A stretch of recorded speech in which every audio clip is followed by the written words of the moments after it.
Okay, time to finish this video. Let's go.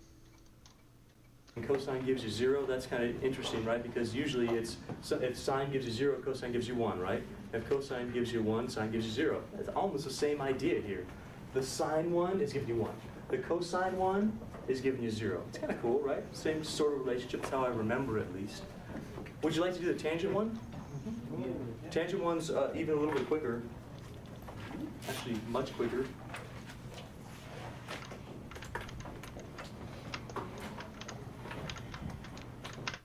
Bro, this looks like a different language after taking a 1-day break, I'm not gonna Let's try to find Like, what even happened here, dude? 10x over x.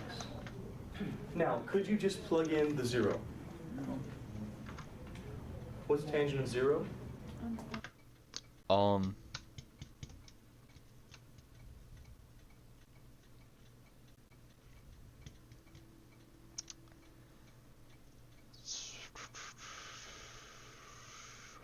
One?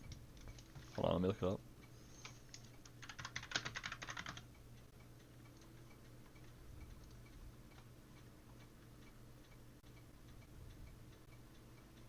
Oh, it's 0. What's tangent of 0? 0 because sine is 0. And cosine would be 1. That would be 0. But now you have it over 0, so you have 0 over 0 again. So we do need to manipulate it. But here's what we can do. How much is tangent as the identities say it is? So sine over cosine. So we could make this Sine over cosine over x. Or sine x over cos squared x.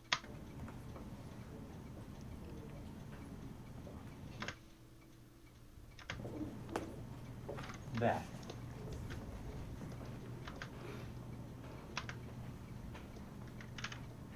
Are you okay with that one so far? If we do a little bit of work with this, just a little bit, remember this is like x over 1. You're going to, instead of dividing, reciprocate and multiply, true? So this would be the same thing as the limit x approaches 0 of sine x over cosine x times 1 over x. Still true? Still true. Now, all I'm going to do, because of the commutativity of multiplication and what we can do with fractions, I'm going to interchange this with that. Is that okay with you? Just going to flip them. Why? Well, does it matter the order in which we multiply? And this is fractions, right? So I can make everything one fraction, true? So that means I could make it one fraction, commute the denominators, and then split it back up again. Okay, so but why? That means, okay, that's the limit. X approaches 0 of sine x over x times 1 over cosine x. I've just switched those two things. Oh, you know what? It wouldn't be cos squared x. It's just an x that you're multiplying it by. And that's fine. You can do that because multiplication is commutative, and you can make one fraction out of that by multiplication. See anything interesting? Oh, wait. You could flip. This becomes secant x times sine x over x. I don't know if that's really what you want to do there, though. But I'll guess. Have you seen that we're trying to get this thing all the time? Oh, that. No. So what's it equal? 1? Okay, that's why I did it then.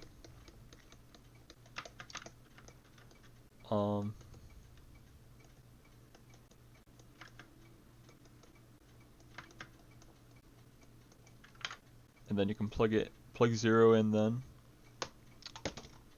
and it'd be 1, right?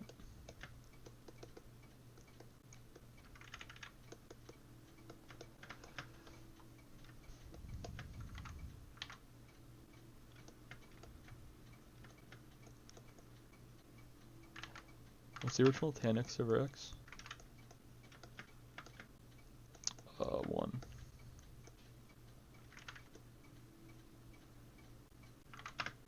Because we know what that is. Do you see the sine x over x? We can still split up the limits. So this would be the limit x approaches 0 of sine x over x times the limit x approaches 0 of 1 over cosine x.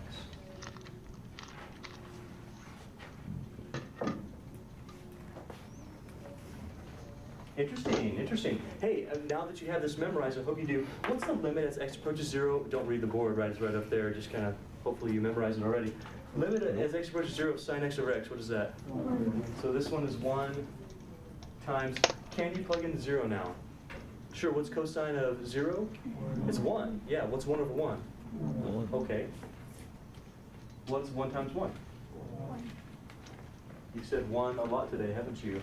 That means the limit x approaches 0 of tan x over x equals 1. Just like that. Just like that one did. Interesting. Like it so far? There's basically 3 things we need to know. These are the 3 limits we need to know of. We need to know the limit as x approaches 0 of sine x over x, that equals 1. We know the limit as x approaches 0 of 1 minus cosine x over x, that equals 0. And tan x over x equals 1 again. If you know those limits, you can break down all the ones I'm going to give you into those 3 identities. If you can do that, this is very easy to master. But it involves some thinking outside the box in certain cases. Would you like to see some examples of how to do that? Okay, let's start over here. Just memorize those 3 properties of limits, all right? Those are the proofs that we just did.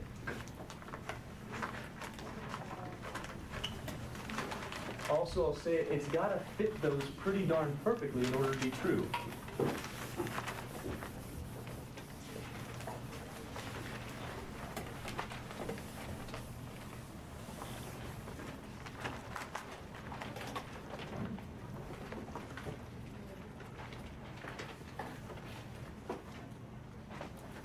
All right, so let's start with some examples.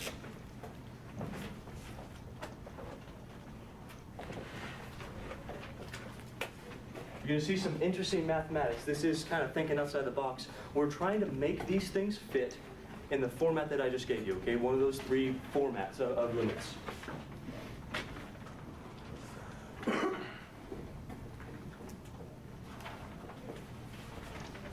We'll start there.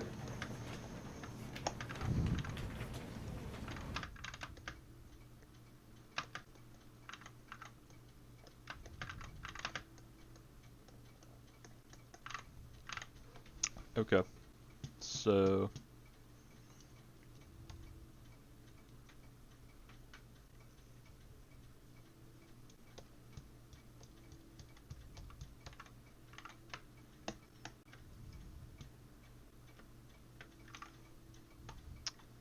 what does sine 2x equal on trig identities?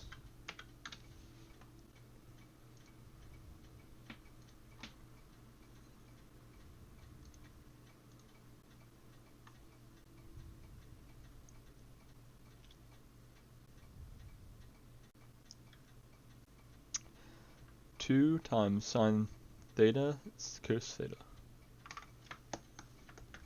Or this would be x.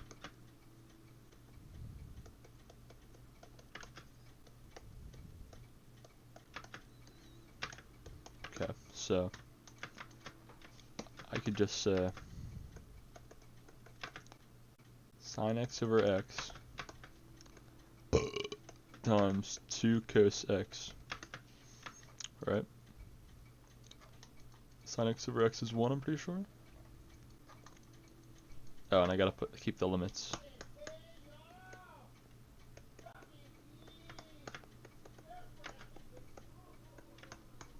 So 1.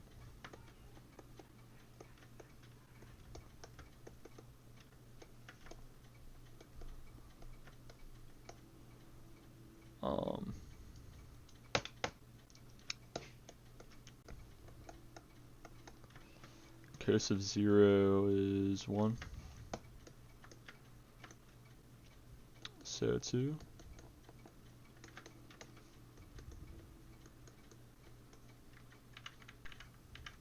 Or wait, once you plug it in, it's just the value. How did you do that before, the splitting up?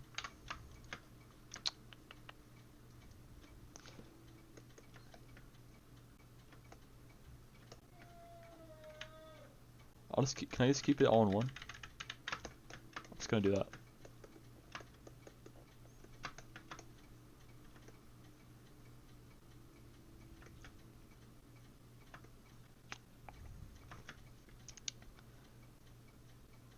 Um, 1 times 2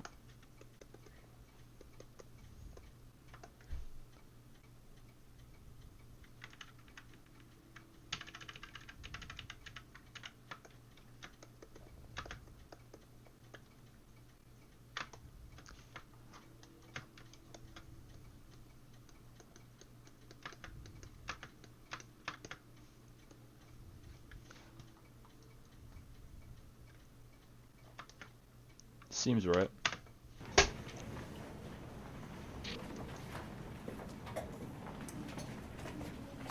Now, firstly, is this exactly like the limit that I gave you? What's different about this? 2 is a problem. 2 is a problem.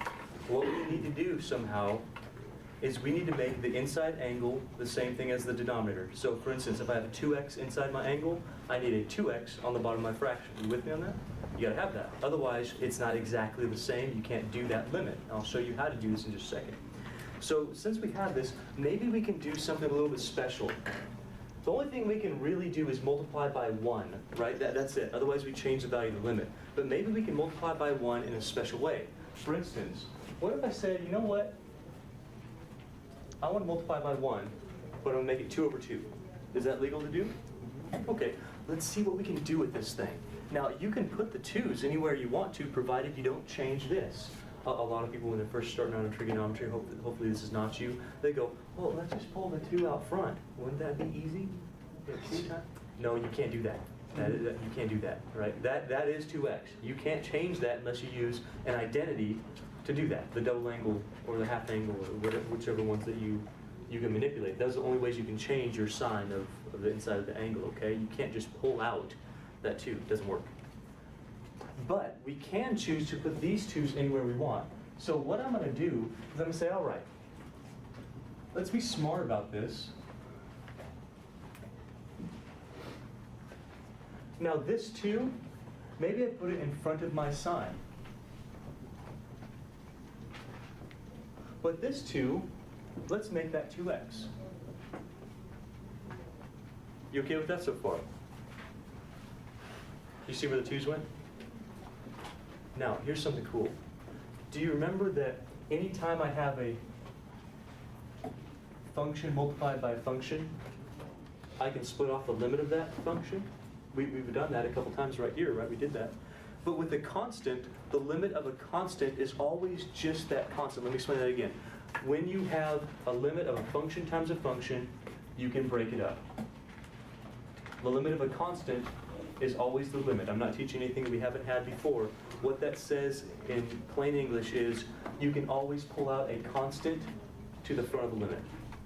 Because the limit of a constant is that constant.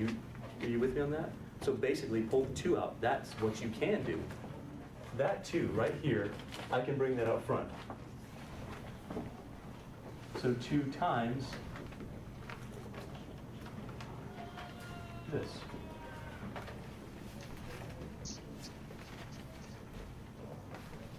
Now some of you might be thinking, well, wait, Mr. Leonard, why didn't you also pull this 2 out?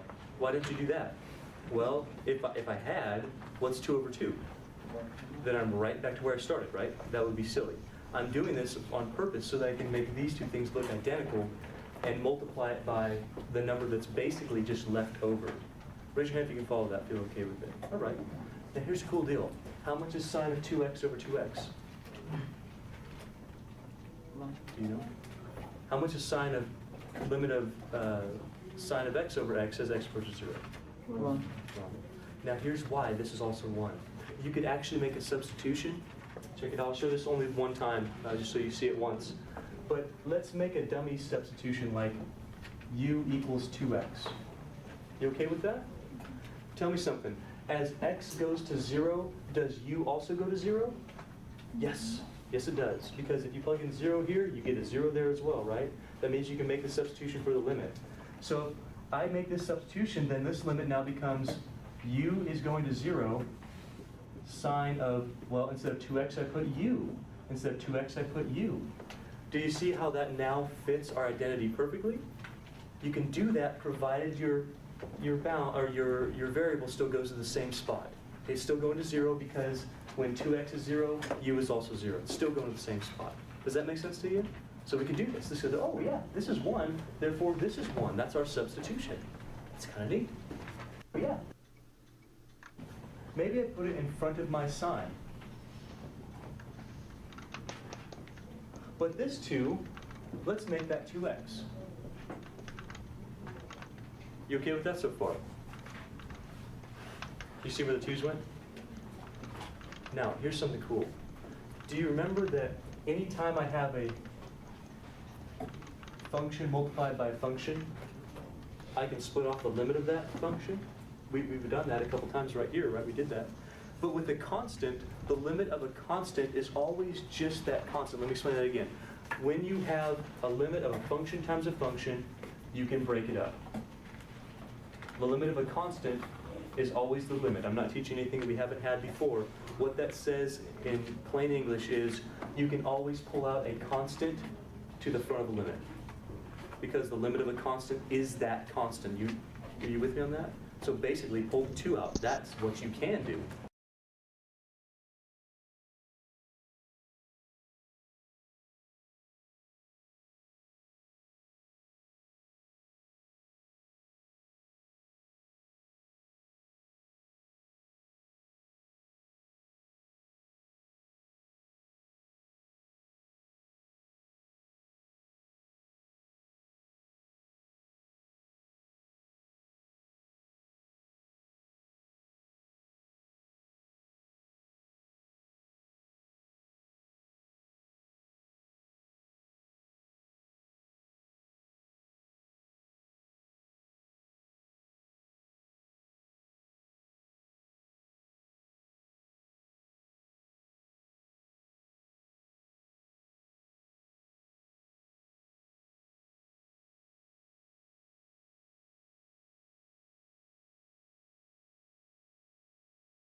that 2 right here, I can bring that out front. So 2 times this.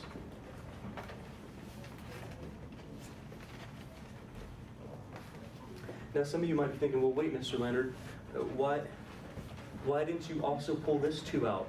Why didn't you do that? Well, if I had, what's 2 over 2? Then I'm right back to where I started, right? That would be silly. I'm doing this on purpose so that I can make these 2 things look identical and multiply it by the number that's basically just left over.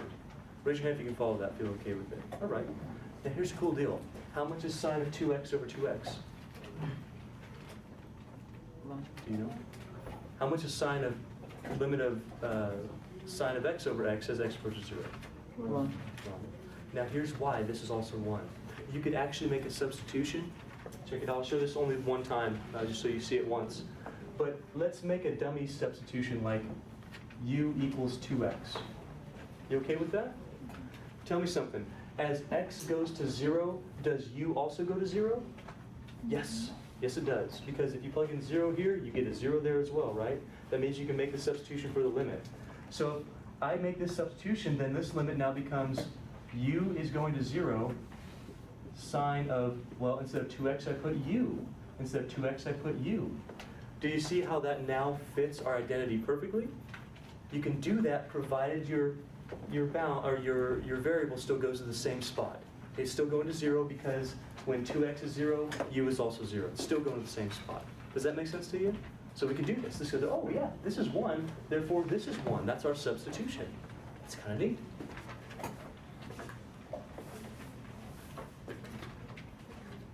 So then we have 2 times 1. What's our limit?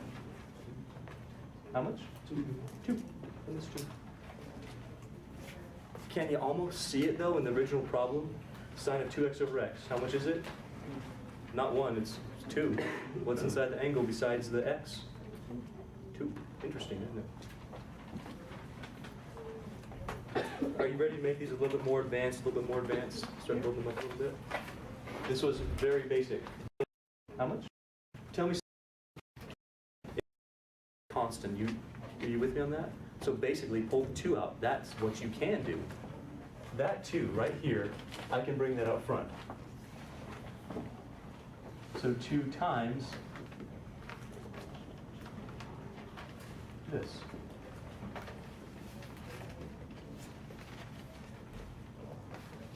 Now some of you might be thinking, well, wait, Mr. Leonard, why didn't you also pull this 2 out? Why didn't you do that? Well, if I had, what's 2 over 2? Then I'm right back to where I started, right? That would be silly. I'm doing this on purpose so that I can make these 2 things look identical and multiply it by the number that's basically just left over. Raise your hand if you can follow that, feel okay with it. All right. Now here's a cool deal. How much is sine of 2x over 2x? 1. Do you know? How much is sine of limit of sine of x over x as x approaches 0? 1. Now here's why this is also 1. You could actually make a substitution. Check it out. I'll show this only one time, just so you see it once. But let's make a dummy substitution like u equals 2x. You okay with that? Tell me something. As x goes to 0, does u also go to 0? Yes. Yes, it does. Because if you plug in 0 here, you get a 0 there as well, right? That means you can make the substitution for the limit. So if I make this substitution, then this limit now becomes u is going to 0, sine of, well, instead of 2x, I put u. Instead of 2x, I put u. Do you see how that now fits our identity perfectly? You can do that provided your bound or your variable still goes to the same spot. It's still going to 0 because when 2x is 0, u is also 0. It's still going to the same spot. Does that make sense to you? So we can do this. This goes, oh yeah, this is 1, therefore this is 1. That's our substitution. It's kind of neat.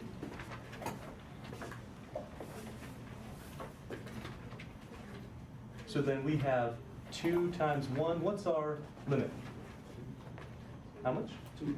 2. And that's 2. Can you almost see it though in the original problem? Sine of 2x over x. How much is it? Not 1, it's 2. What's inside the angle besides the x? 2. Interesting, isn't it? Are you ready to make these a little bit more advanced, a little bit more advanced? Start building them up a little bit. This was very basic, very, very basic. We're going to start incorporating some other ideas in here. So how about, just little by little though, don't worry now.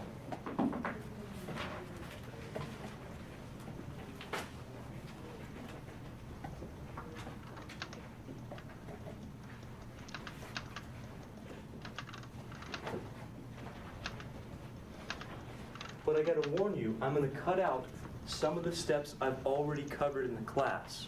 So for instance, I'm not gonna ever show you the squeeze theorem for sine x over x anymore because we've already done that. I'm probably not gonna show you this whole routine for getting that answer anymore. Does that make sense to you? Probably not gonna show that to you anymore. Maybe once more. But after that, I'm just gonna assume that you can see that and then you can get there on your own. Is that fair? I hope so, because that's what I'm gonna do. Oh, well this is kind of nasty. Does this look like any of our identities so far? We only got 3 of them. Does it look like any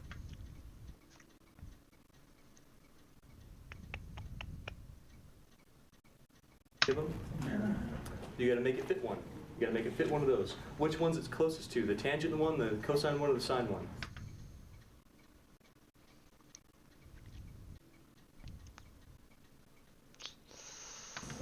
Closer to the sine one, but I need to have sine over an x. True? Okay. Is there anything we could do? Specifically, can I multiply by 1, something on numerator, denominator, that's exactly the same, that's going to give me something over x, something over x?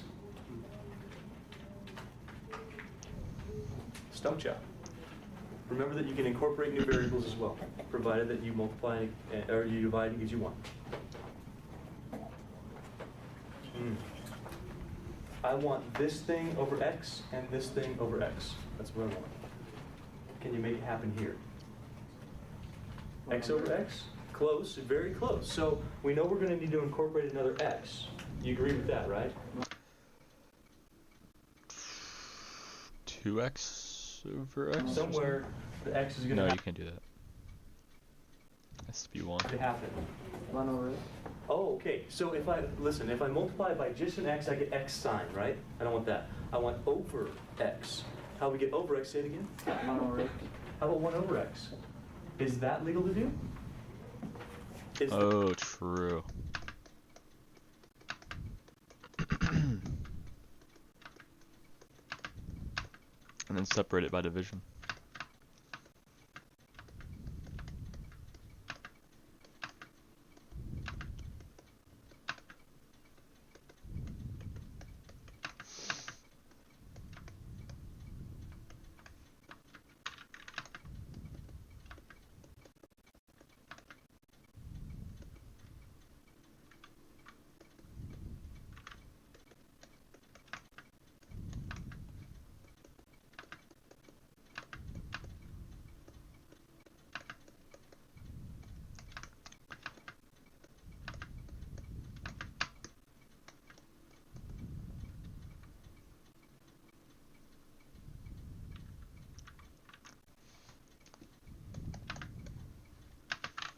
This is still 1. Try that. Okay.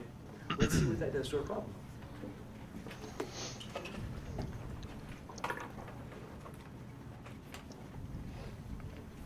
If you multiply sine of 5x times 1 over x, you're going to get sine of 5x over x.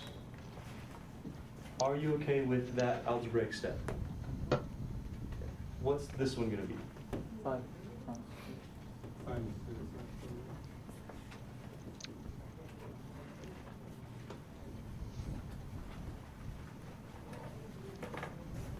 So we're multiplying in such a way that we can find some resemblance to an identity that we already have. Here we've chosen to multiply 1 over x over 1 over x, which is legal to do because this is basically just 1. It's just 1. We're doing it so that we get sine x over x. You seeing the point here? Yes, sure? sir. Now, are you going to be able? Were you able to think of that on your own? No, but now you can use it, right? Now you can use it in some of your problems. Hey, using what we found out here, can you tell me what the limit of this thing is going to be? 5. Why is it 5? It's going to be 5 times the limit of sine x. Could I do the same thing here? Remember, I can separate limits by division, right? So I can write limit over limit. I can do that. So if I multiplied 5 over 5, like I multiplied 2 over 2, ultimately I'm going to have 5 times this limit, where the 5x and 5x is the same. I'm going to have 6 times this limit, where the 6x and the 6x are the same. I'm going to have that. If you want to see it for the last time, this is what it would be. You'd say, oh, okay, let's do 5 over 5. Let's do 6 over 6. I'm going to do a couple steps at once right now. I'm going to break those limits up. I'm going to say, okay, I want the limit 5 sine 5x over 5x. I want limit 6 sine 6x over 6x. Can you make it that far? You guys all right with that one? Yes, no?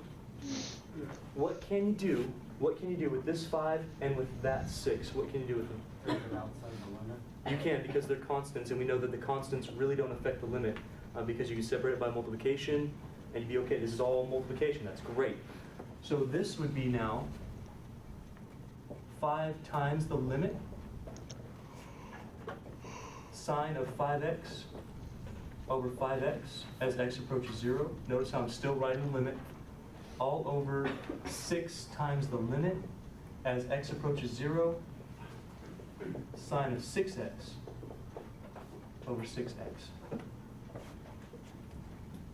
Do you see what we've done? We've basically put two ideas together. We put this idea that I need sine x over x. We put this idea that I can multiply by some constants and manipulate them in order to get my exact identity out of that. Now, I'm not going to show you the substitution again.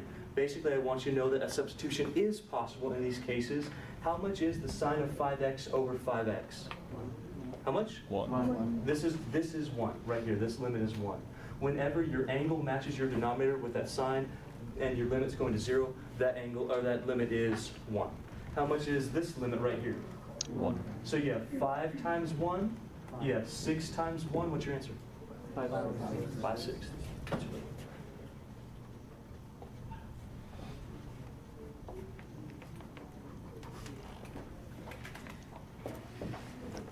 Raise your hand if that made sense to you. You're okay with that one? All right, good. You want to try a few more? It's kind of fun. I like them. Teach you a little bit about trigonometry, won't it? Or at least refresh your memory about some trigonometry. And learn some things you can do with limits, which are pretty cool.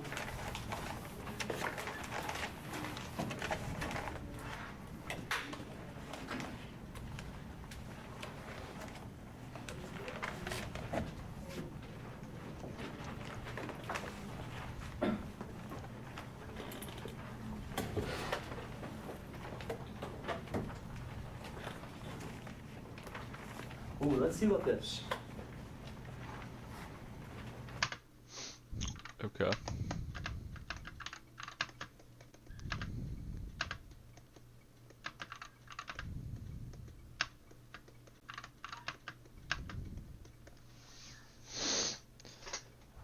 So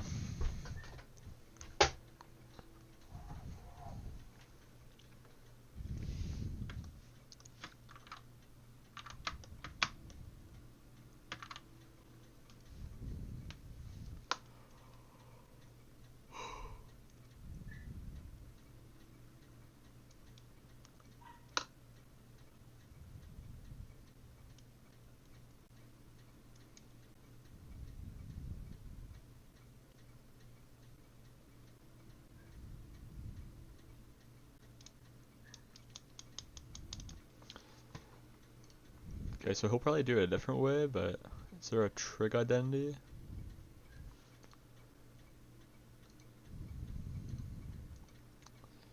There is. But do I really want to do that? Probably not. Probably wouldn't make a difference.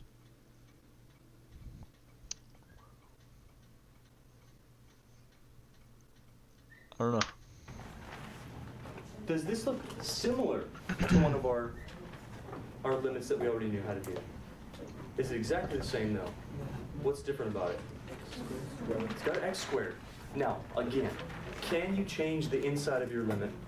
Oh, I'm sorry, the inside of your sign. Can you change the inside of your sign? No. So basically, can I change the x squared? Never. Can't change that thing unless you use identity. That's the only time you can do that. You can't just say, I think I'll pull an x out and put it there. No, you can't. No, you don't. What you want to do is make it so that if you haven't noticed this in the previous two examples, make it so this angle matches your denominator. What do you need to multiply by to make your... Okay, I'll try it.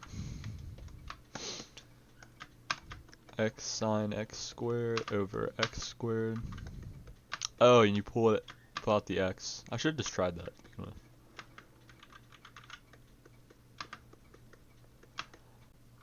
Oh, I can already see what's gonna happen. So you get a limit of x as x approaches 0.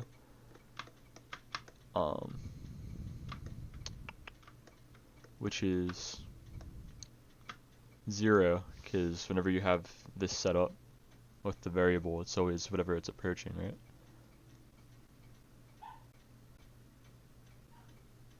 Because you're basically like saying y equals x. As x approaches 0, it has to be whatever it's approaching, right? So, 0. The other side doesn't really matter because it's gonna be 0, but it would be limit of sine x squared over x squared as x approaches 0.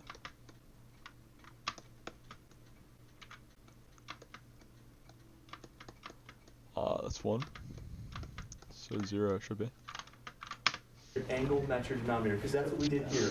You multiply to make your angle equal to your denominator. Multiply to make your angle equal to your denominator. That's where the 5 came from. What do you need to multiply by? X over x should work.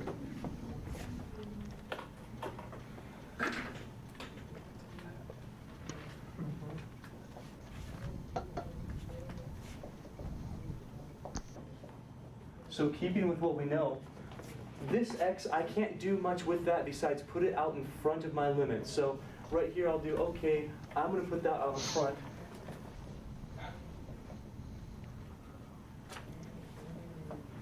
But these two, yes, that's what I want. Because what I want that angle and that denominator to be exactly the same. You all right with this so far? Now, because limits are separable by multiplication, I can say, well, this is just multiplication.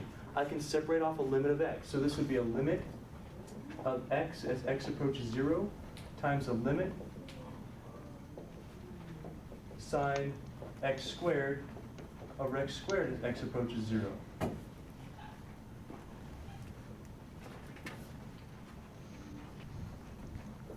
Hey, tell me something. What's the limit of x as x approaches 0? It's not x. 0, because you plug that in, you get 0.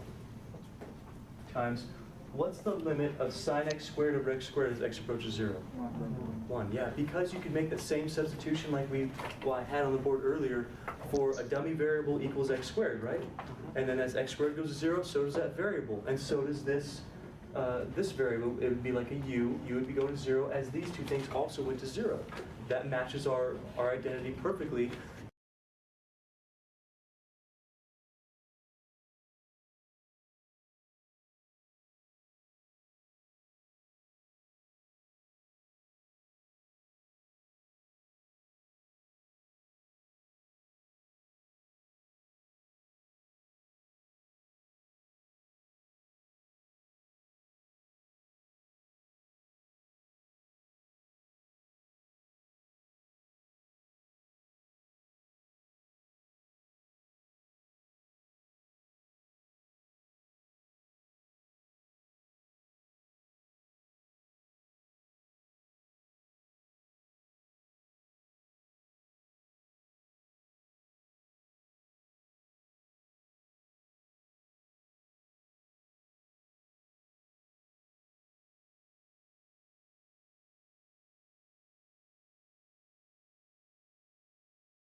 this goes to 1.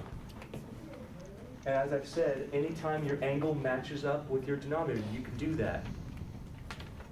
So when you pull out that x, it has the limit as x. Absolutely. Because it's not a constant.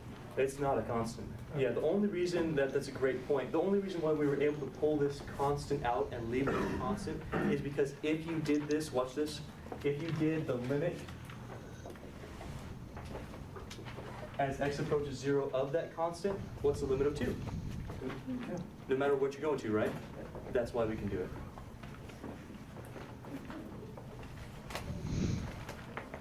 Okay, let's continue on with this. What's 0 times 1?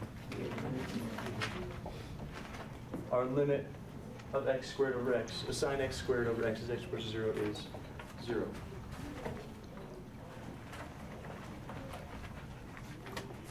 We'll try a few more of these. I really want to make sure you get a handle on this because there's a lot of different combinations of problems we can do. So I'm going to give you as many as I can in the time that we have. That way you feel a little bit more comfortable in your homework. You ready for them? So again, some other examples.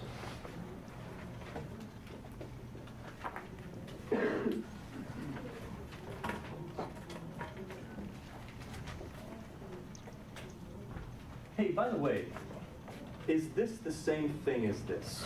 Nope. Okay, let me try it.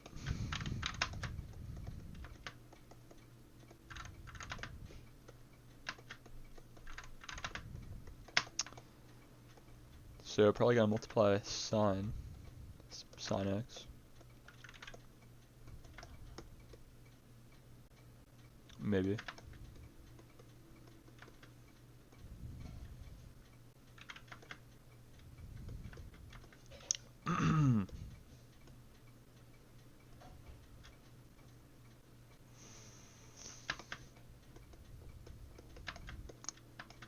I don't FOIL that in the numerator, but I do it the denominator.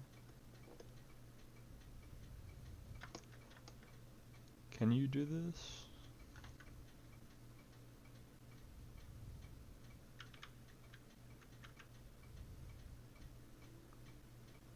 Or wait a minute. If I split this up to begin with.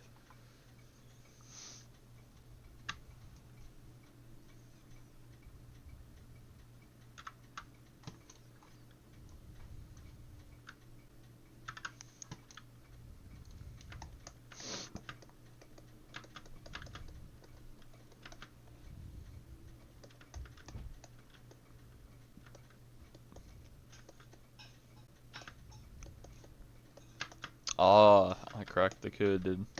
Look at that, man. Split it up. This becomes, would it be 1? Or no, 0. Times. This would be 1 over here.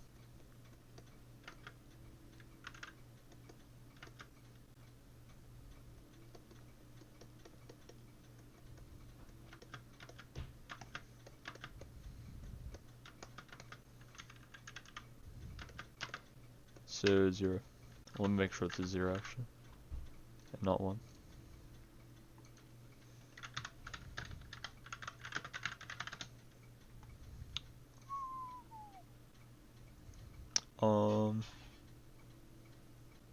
Yeah.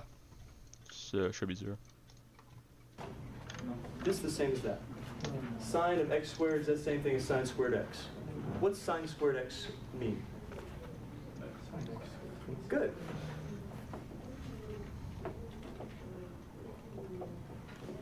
Maybe you can see where this is going.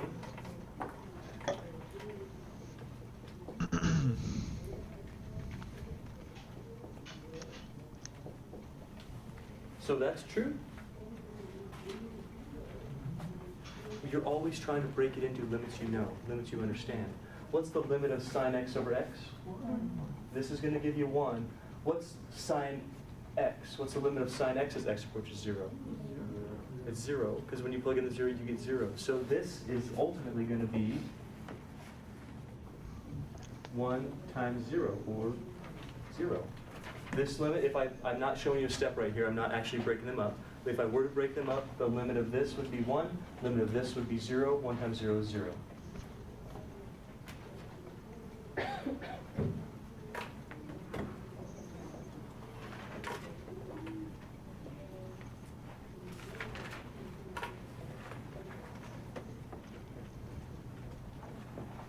Ew, that one.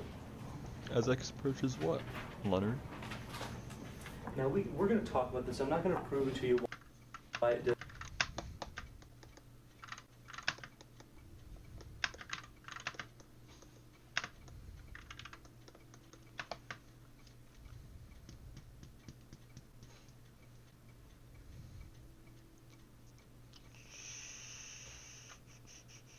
Oh, it's asymptote.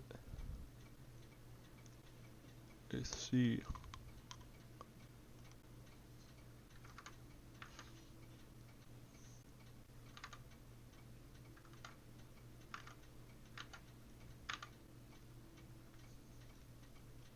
And if you multiply by 1 over x or 1 over x,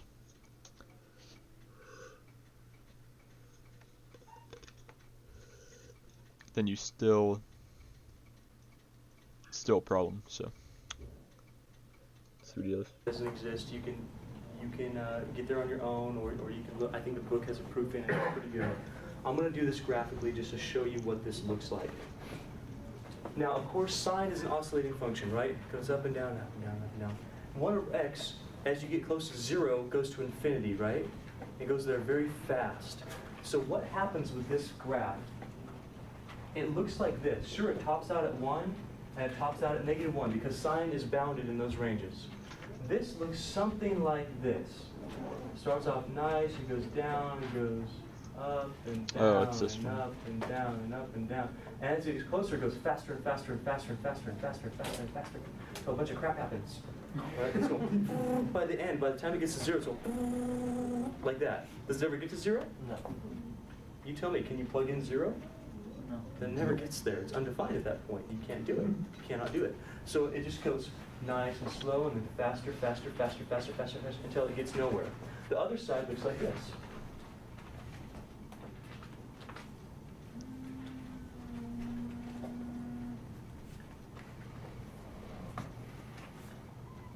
As we get closer to 0, are you approaching a certain point?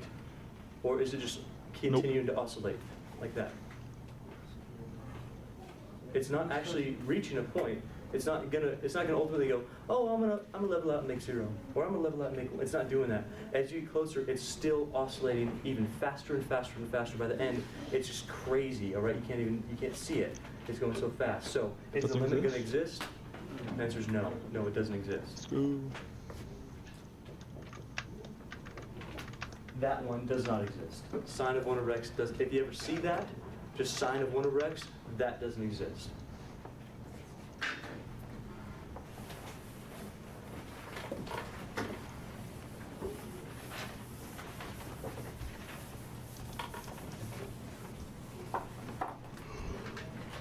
Okay, so question. This is an interesting question. If that doesn't exist,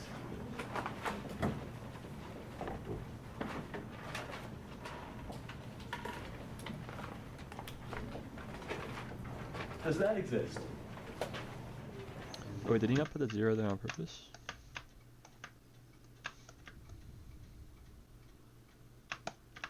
Oh yeah, I think he just left. He didn't put that there on because wait, would it exist at other points? No, it would. So never mind. I don't know why it's not putting it. Does that exist?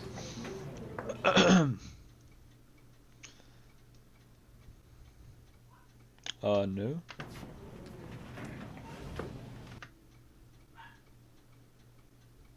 Not Oh, bad. as we approach.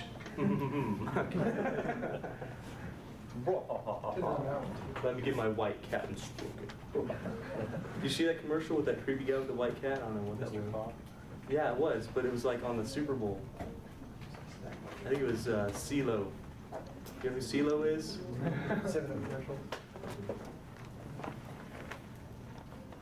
I was forced to watch The Voice last night. That's the only reason why I did. Forced. Yeah.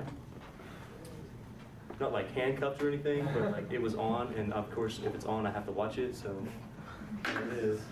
Anyway, does that exist? Let me show you something. Again, we're going to use the squeeze theorem. Are we going to prove the squeeze theorem? No, we're going to use the squeeze theorem. Check this out. This is interesting. Do you agree that... Oh, by the way, I did make a mistake on the previous squeeze theorem, using the squeeze theorem. I was supposed to have the equal signs underneath it. I neglected that for some reason. I don't know why I did that. But with your squeeze theorem, you do have to have those symbols, not those symbols. I think I said it towards the very last bit of the proof. I said, you know what, I'm supposed to have these everywhere, but I don't know if you caught that. Let's use some of our knowledge about sine to create some bounds on sine. Forget the 1 over x part for a second. What's the maximum value you can attain with sine? 1. What's the highest sine goes? 1. What's the lowest sine goes? So you agree that's true, right? True? Okay. Well, check this out. I'm now going to create this in here by multiplying all 3 of these sections by x. Is that legal to do? Sure. Yeah. So if I multiply by x, actually I think I do. I want the absolute value of x because I don't want to change those signs, so I'm going to make sure I multiply by the absolute value of x. What Okay. happened, dude? So here's a slightly better interpretation of what's actually going on in the problem we're working on right here. We're trying to work on the limit as x approaches 0 of sine Did he fail at teaching? Well, 1 over x times x. Now, of course, we know that sine is bound between 1 and negative 1. Sine doesn't get any bigger than 1, doesn't get any less than negative 1. So we can go naturally make this inequality. Any sine function is between negative 1 and 1, including sine of 1 over x. So we have that down. Can't get bigger than 1, can't get less than negative 1. Now, the way we make the jump from here to here, which in class I have absolute value around this x, and I said we can get there by multiplying this absolute value of x, and this absolute value of x, and this absolute value of x, which is true, but it doesn't quite give us back exactly what we want, which is x without the absolute value. How we get there is just by a little bit of little rational thought. So we say, if we multiply by x in all 3 spots, what could potentially happen is, if I don't have these absolute values, I could get a negative number over here, which wouldn't be an upper bound. So what we're saying is, let's make this one absolute value of x. That way we know that that's always going to be positive. No matter what I plug in, I have a positive x. Well, that's certainly going to be bigger than x sine of 1 over x. If this is true, then this has to be true where x is positive. Also, if we let x be negative, we're going to have a lower bound. Now, if I don't have this absolute value, what that says is that negative times a positive, negative maybe. could actually give me a positive. I don't want that to happen. I want a Very legitimate lower bound. So that's where the absolute value is coming from. That says, all right, well then x sine of 1 over x certainly has to be bigger than that negative number. If this inequality is true, then this one also has to be true, and that makes our double inequality here. From there, it's a simple matter of limits. We say, well, we know the limit as x approaches 0 of the absolute value of x, that's going to 0. We know that that's that v curve. As we're going from both sides, the height of that function is getting down to 0. So that limit exists at 0. Same thing, the limit of negative absolute value of x, that's negative absolute value of x. We're going up to a height of 0 from both sides, that limit's 0. So we have the limit of this function is 0. The limit of this function is 0. Since we've now squeezed our function we wanted to find out, this one, since we squeezed that between 2 functions whose limit is 0 as we approach 0, by the squeeze theorem, we can now draw that conclusion. That's how we get the limit as x approaches 0 of x sine of 1 over x.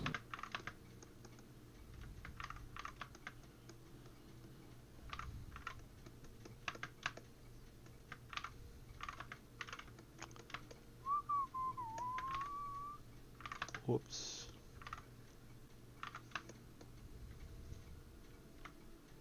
Oh yeah, if this is 0, this is 0, this has to be 0. For real.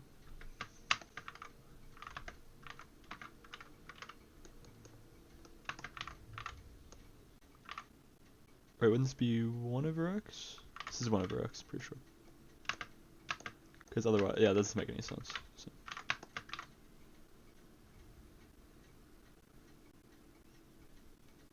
Well, the limit of sine of x as x approaches 0 would be 0, but I don't think that's what he meant to put. Yeah. Equals 0. Does the limit only exist because you have an x in front of this sine 1 over x? Yeah. Okay. And which is interesting, because that x right there in front of it allows you to bound it between two numbers and then use that fact to say the limit of this goes to something, the limit of this goes to something. The problem is, if you look at this one, just the -1 sine 1 over x less than 1. Where's this limit go? Where's this limit go? Are they the same? Then you haven't squeezed it. That's the problem. We needed that x to say, okay, by multiplying by, well, the absolute value of x, which is a small point, but multiply by the absolute value of x, the limit of the absolute value of x, yes, that is going to 0. And the absolute value of x, yes, that is going to 0. That is what actually squeezes it. That's the point. Without the x, you can't do it. It fails here. It doesn't work here. It works here. This is another one that we can use. Limit of x, or sine 1 over x, that does exist. It actually equals 0. It's an interesting thing, just by having that x in there. So our whole idea for this is you're trying to break up these limits into the identities the limit identities that we can work with, the ones we already know. That's that sine x over x goes to 1, and the 1 minus cosine x over x goes to 0, and the tan x over x goes to 1 again. That's what we're trying to do. I think I have 3 or 4 more examples. Would you like to see some of the things that we can do? Okay, I'm gonna have to kind of paraphrase these for you because I just want to give you the head start on them. Some of these are in your homework, as a matter of fact, I think. But I want to give you some key points so that you can do these on your own.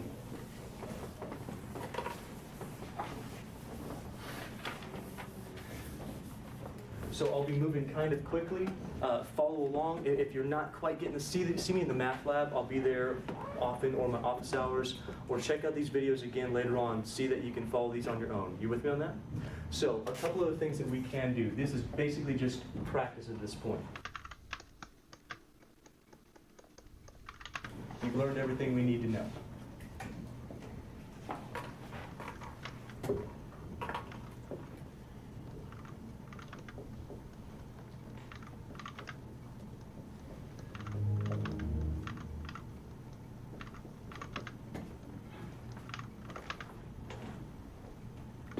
Okay, while this looks kind of nasty, I want you to see that we can actually do a lot of fun things with this.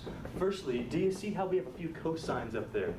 We're probably going to be moving towards the cosine limit that we learned about. So if we do that, well, what I want out of that limit is the 1 minus the cosine, true? Over x. I've already got the over x, but I don't have the 1. However, what I can do with that number 2, can I separate that into 1 plus 1?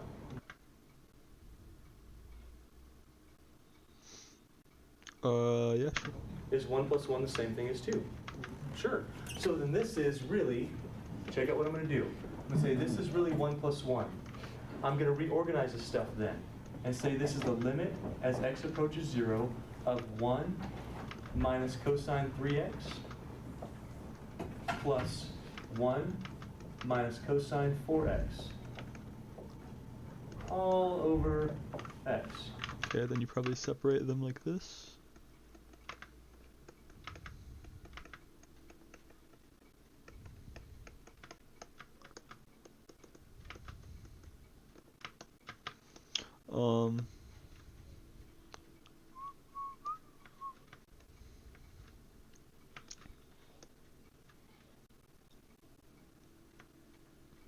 And then probably multiply by 3, get the constant. What is mine? 1 minus cos x over x?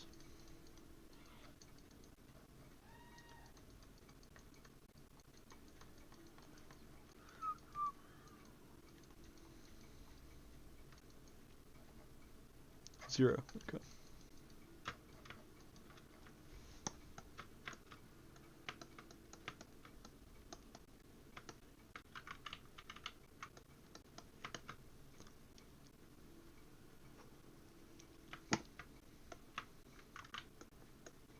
I think. I don't know. Does that work for you? Is that still the same exact thing? Just reorganized it. Now what's cool about fractions is that if you have a common denominator, you can add them, right? And subtract them. What it also means is you can pull them apart by that common denominator. So what that says is, I can actually make this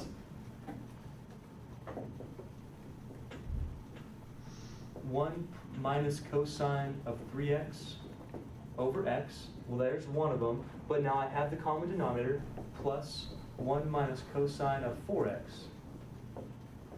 over x. Wouldn't those be different limits though? I mean, you're adding them together? We are adding two different limits right now. We're not there yet. But that's a good point. We can split up those limits by addition, right?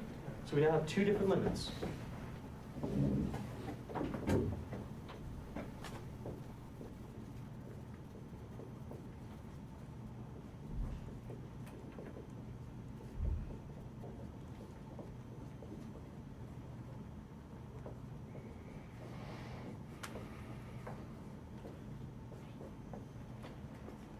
Oh, now.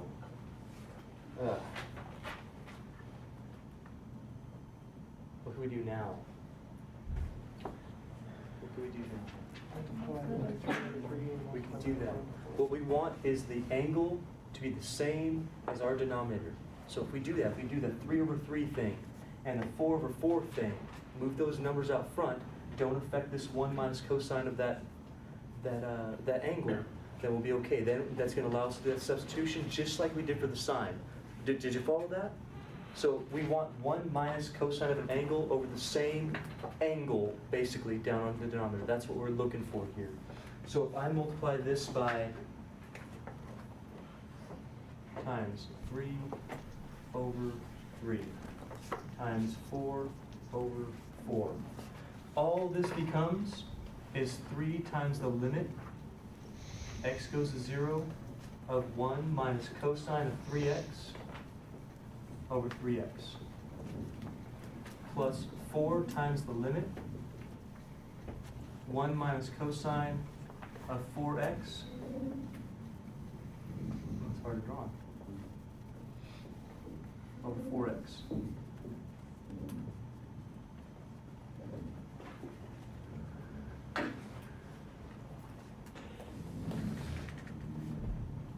So we do the same exact idea that we did for our sine.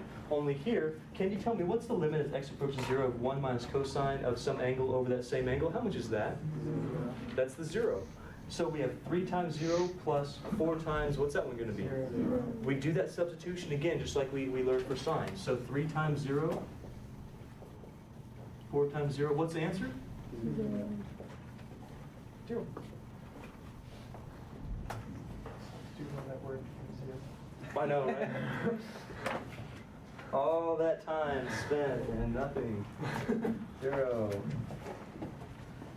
You should have seen the looks on my Math C kids when I did a whole problem using rational functions. Took about 10 minutes, and then the solution didn't work out because it made the denominator equal 0. And they're like, wait, there's no solution? I'm like, yeah, isn't that exciting? They're like, I hate you.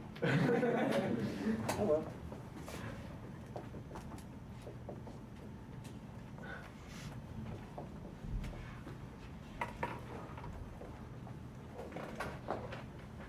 Okay, other things you can do. This is very similar. Now understand that we were able to break up these fractions because we had that denominator. We can do the same thing here. So we could actually make this limit as x approaches 0 of x squared over x minus 3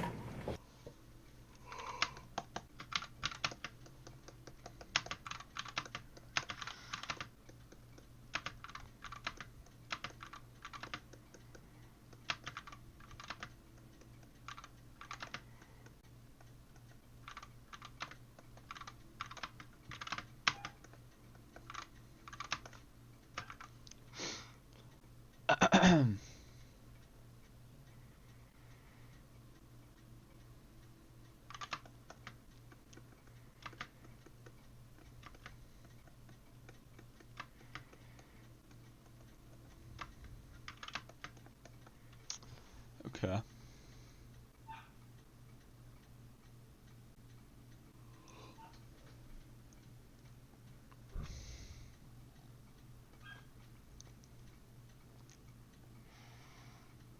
Oh wait, this would just be x.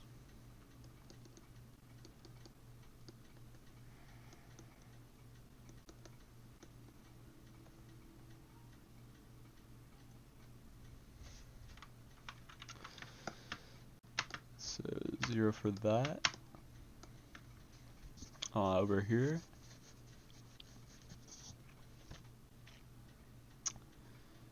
It is. I'm not gonna rewrite that.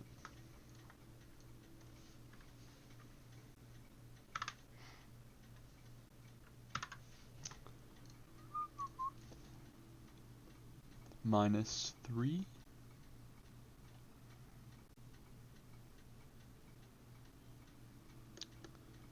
Negative 3.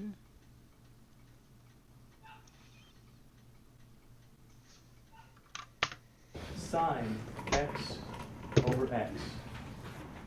You guys okay with that one? Yeah. We can do things like that. We can split up our limit using our algebra.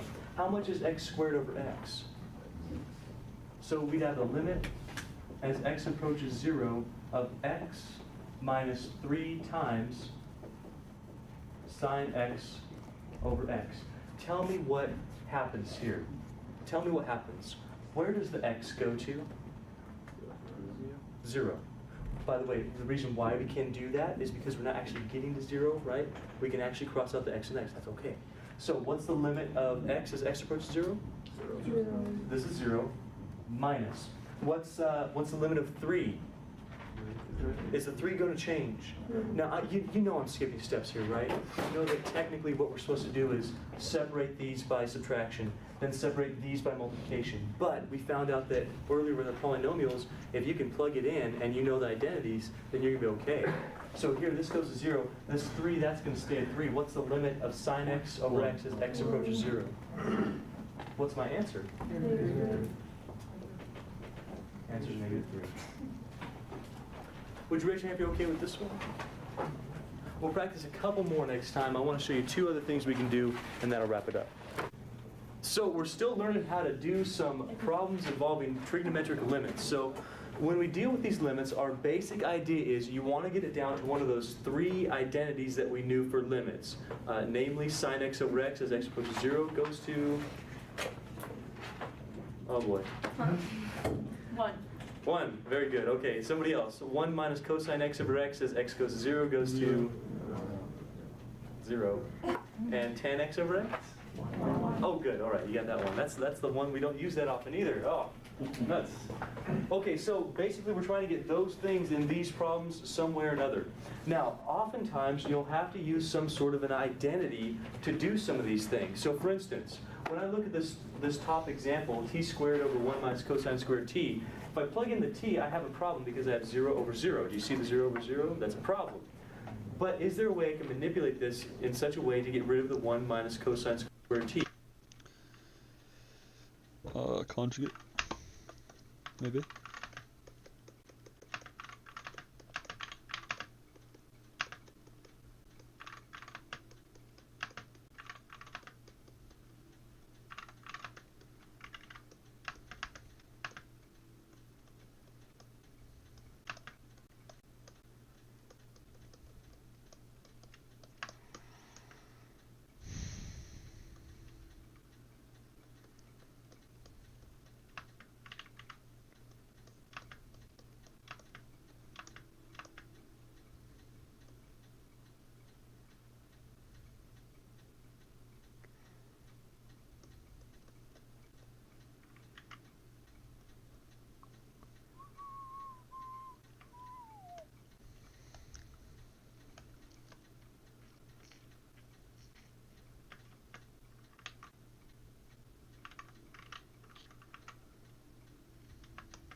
That right there, at this point, for you who have taken Math 2 or trigonometry, that should be going, oh yeah, I know what that is. What's 1 minus cosine squared t? You need to know. It's sine squared t. Very good. So I can change that. Oh, crap. Usually I'm on that too.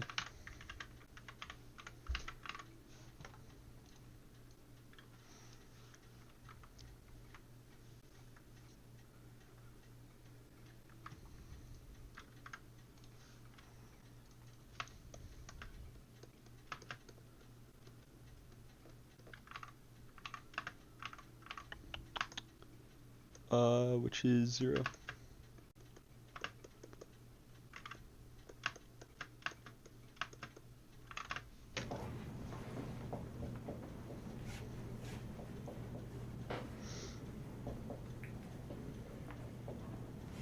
Now, at this point, there's a couple ways to go about doing this problem. One option is, do you see how I could break this up? T times t, sine times sine. Do you see that? You could have t over sine times t over sine. You with me? You could break each of those up as different limits. Each one of those limits would be going to 1. I didn't say this to you, but it should maybe have been apparent to you from the squeeze theorem that this limit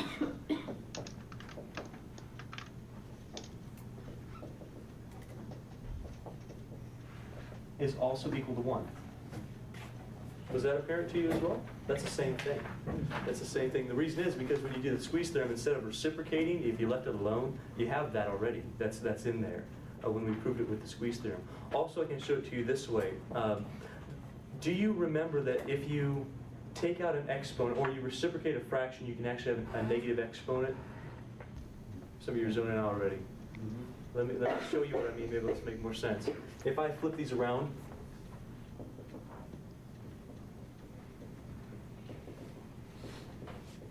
but make it -1, that's the same thing as that. Do you remember that? Reciprocation of a fraction changes the sign of your exponent. If that's to the first power, I can reciprocate those fractions, make it to the negative first power. Yes? I can pull out a negative, I pull out any exponent, right? So I can have a limit of sine x over x, that's 1. 1 to the -1 still gives you back 1. Either way, that's 1. So in our case up here, we could do it that way that I explained earlier. We could break this up as t sine t times t sine t. Each of those is going to give us a limit of 1. Are you with me on that? 1 times 1, our ending limit, this should equal 1. But I want to show you the different way to do this. That's one option. Do you see the option that you do that? It says 0. The other option is, well, if you did something similar,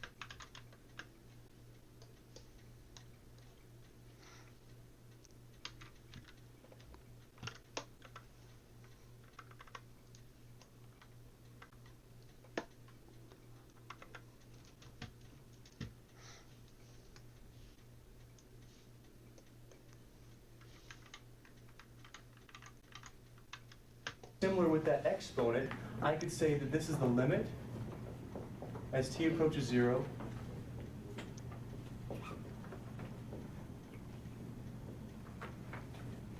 Since the numerator squared and the denominator squared, I can break that exponent Oh, I out to the forgot about top. that one. You with me on that one? Sure? Okay.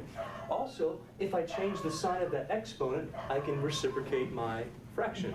Do you follow that one?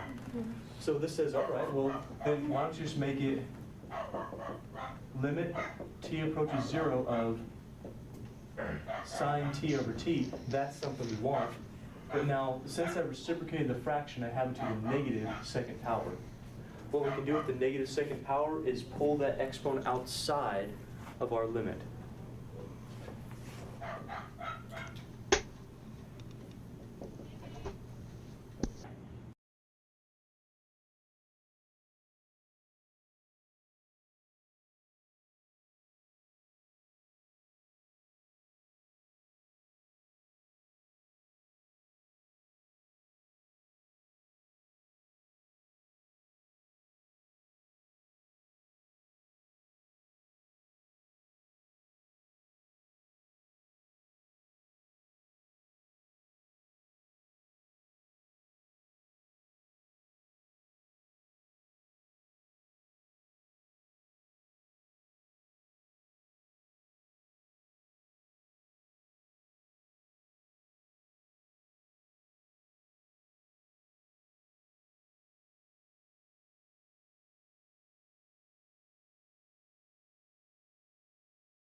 now we're home free.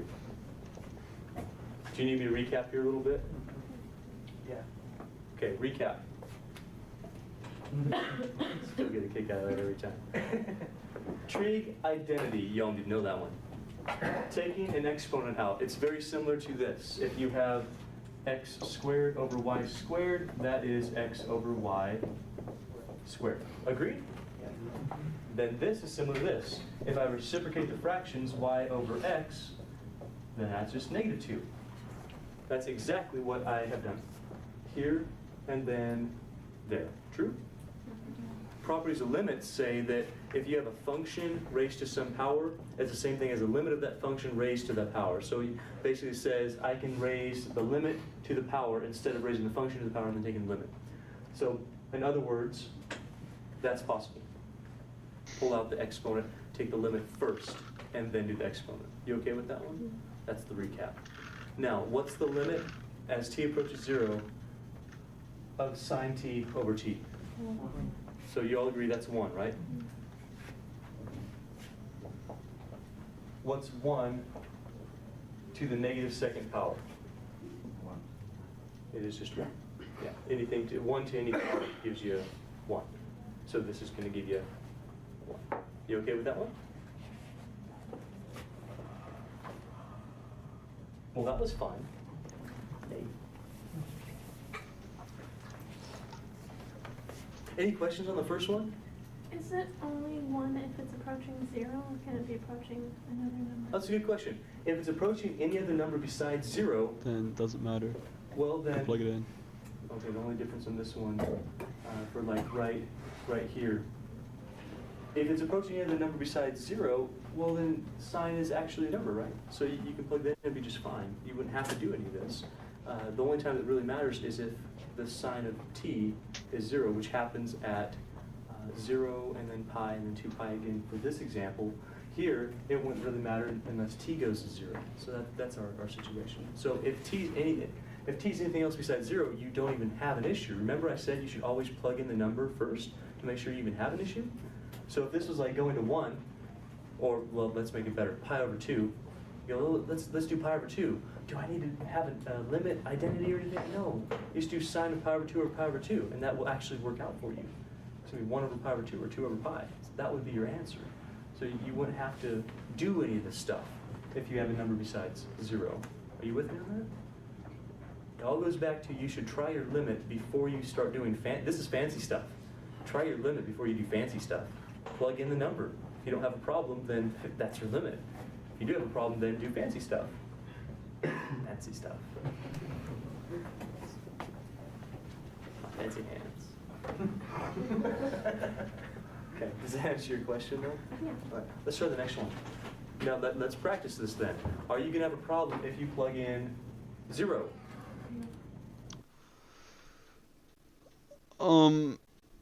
I don't think. Well, what's cos half pi?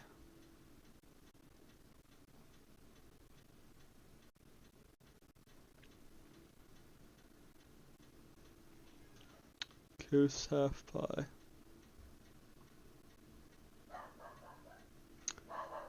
That's square root of 2 over 2. Oh, wait. And then you put 0 at the top. It's 0. So I don't think. It's 0. What's the numerator become? 0. Oh, good, we got that one. What's the denominator become? This is pi over 2, right? Pi over 2 minus 0 is pi over 2, right? What's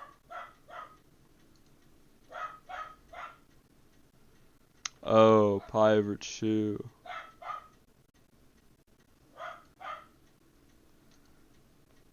I was thinking something a little bit different. I don't know. Because pi is 180. cosine of pi over 2? I was thinking pi was 90 for some reason. I'll That's give you a what it's hint. about. Starts with a Z and rhymes with hero. 0. Yeah, it's 0. You get 0 over 0. That's a problem. So to answer your question again, could you, if that wasn't 0, if it was something else, could you potentially just plug in the number without doing any of this fancy stuff we're about to do? Absolutely. But now that we have 0 over 0, this is where you have to use those limits and identities to get something you know.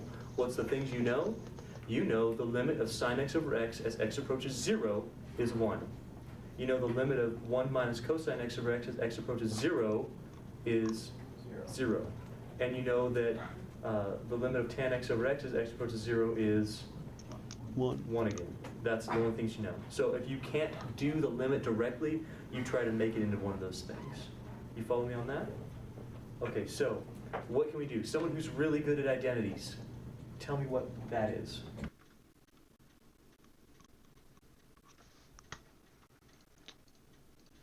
Trig identities. Let's see.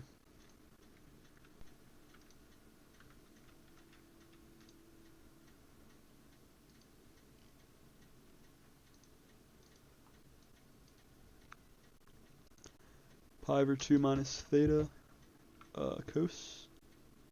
Oh, this is sine. Really? I like never used that one.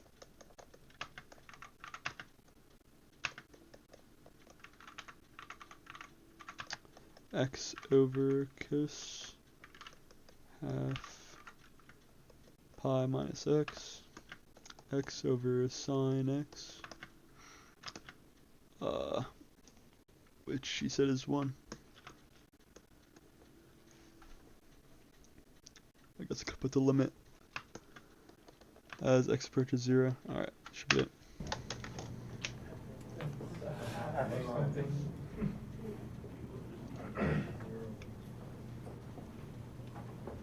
I'll take care of the numerator for you. All right, here you go.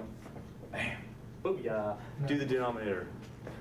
What's cosine of 1/2 pi minus x? It's a special little thing. Half angle identity. Yeah. What is it? Oh man, you guys are killing me. You guys are killing me.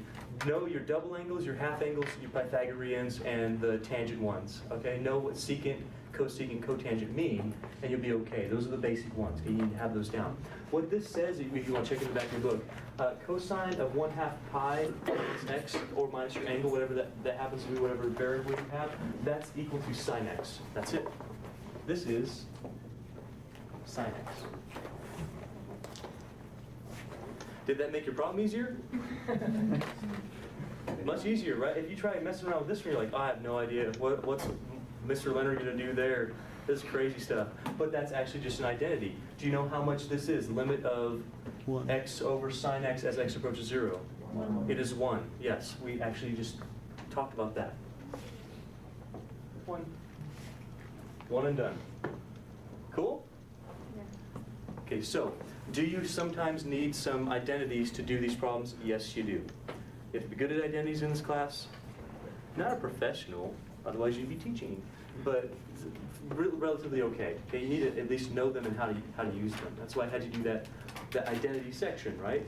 So that was a heads up on you should do this. Now, most of you skipped those problems. Don't skip problems.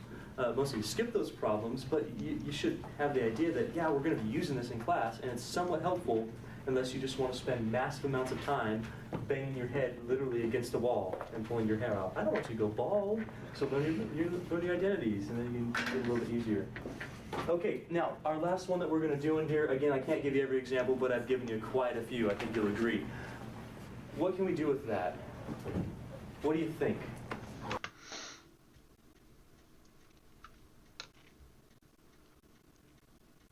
Wait a minute. No, cos of 0 is 1, okay.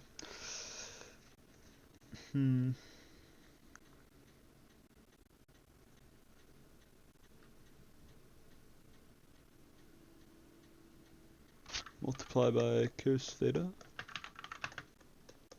over cos theta.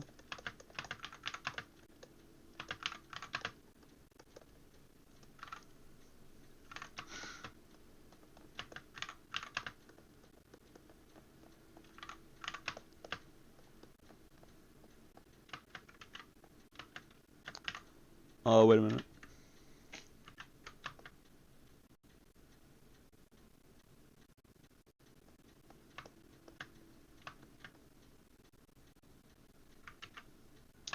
I thought this made it worse.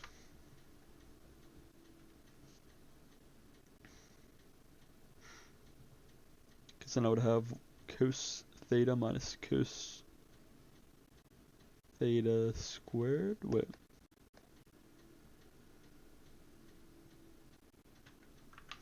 Oh, that's what it is. Any ideas?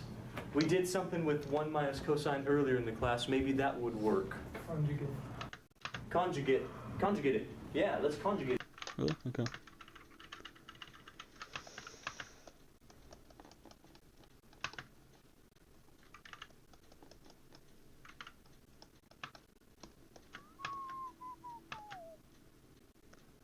So theta squared times 1 plus cos theta over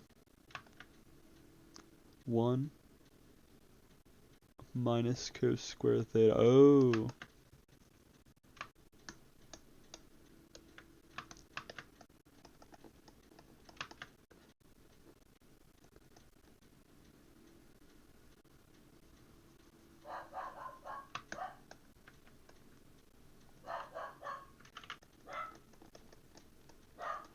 Um.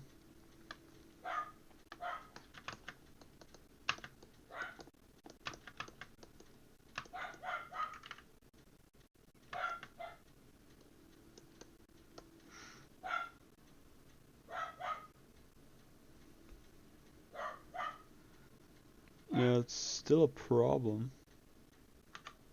Why don't you multiply by the conjugate right now? I'm going to walk you through this one.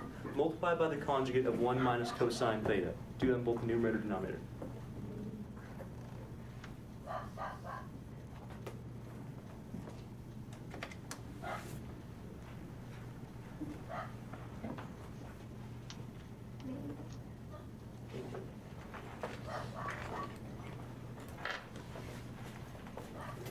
Again, what's the conjugate of this that I'm talking about? How do you find the conjugate, basically?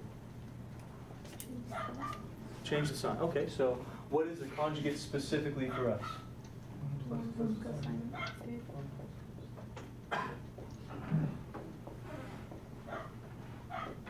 Now you gotta do it on both the numerator and denominator. You okay so far?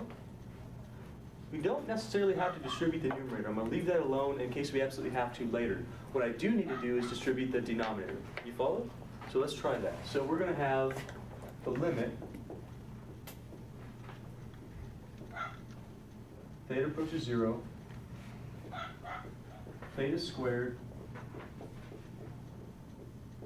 1 plus cosine theta. Can you tell me how much this is going to give you when you do your distribution? What are you going to get? 1 minus cosine squared.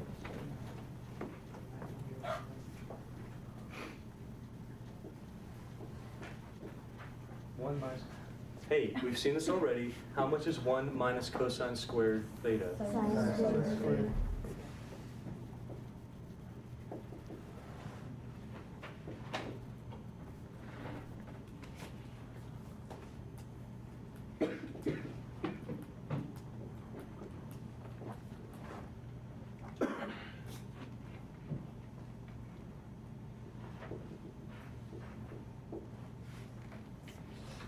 Still okay so far? Are you okay so far with that? Give me a little head nod if you are. Yeah. Okay, good. Do you see anything we can do now? What do you think? Do you see anything that looks familiar in this problem? What looks familiar, maybe that we've done earlier in this class that you could Theta squared over sine squared. Theta squared over sine, you guys see the theta squared over sine squared, right? We just did that. It's right here. Hmm. Okay.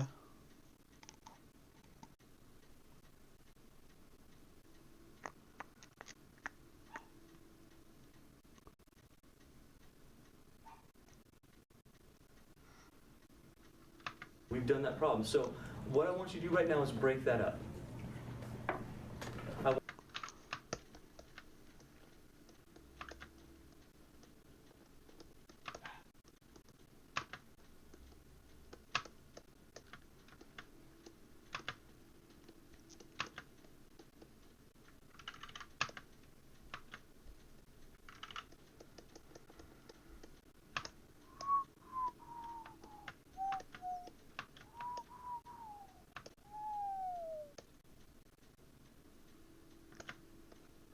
times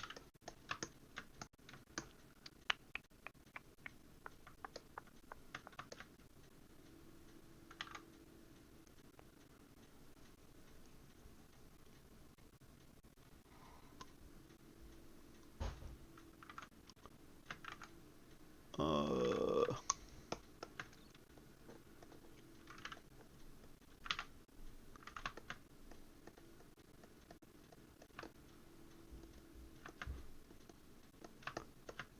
1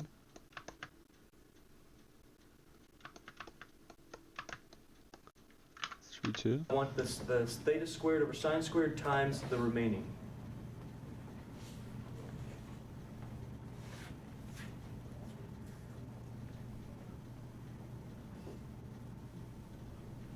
Would that be in one, two separate ones? Well, we'll talk about that in a second. Right now, all I care about is that you see that this right here is going to go together. Do you see it's going to go together?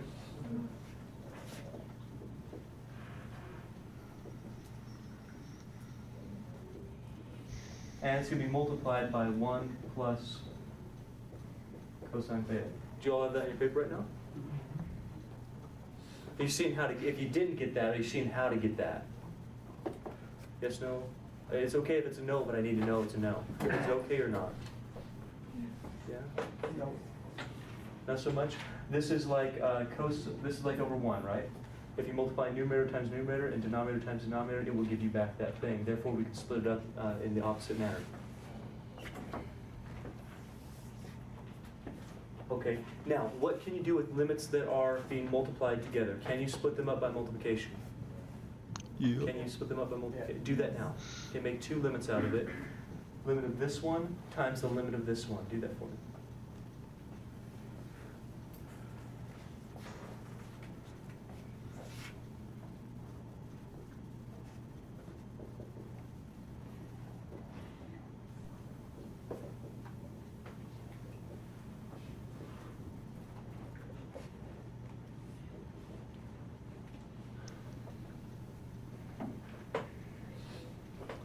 Also, one little piece of information, when you're doing these limits, you have a lot going on, make sure you're putting the parentheses around the argument of your limit, just to make sure that you know I'm taking the limit of this whole thing, not just a limit of 1 and then adding cosine theta. Does that make sense to you? Make sure you see that.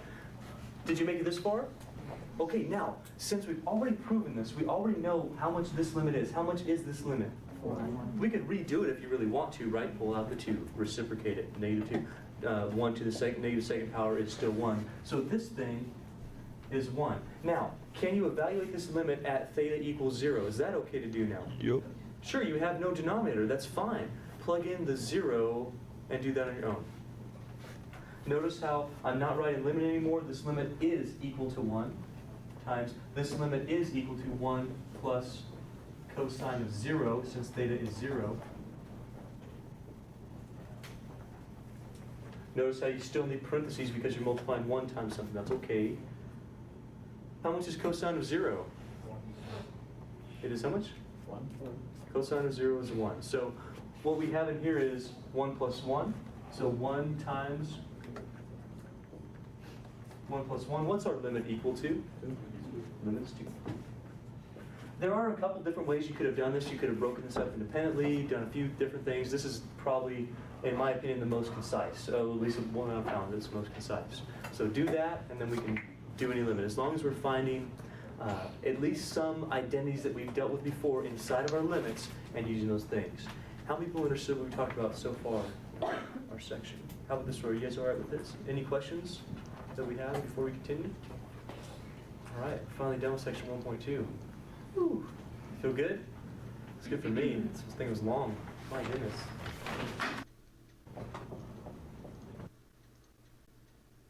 Okay, I'm gonna end it there.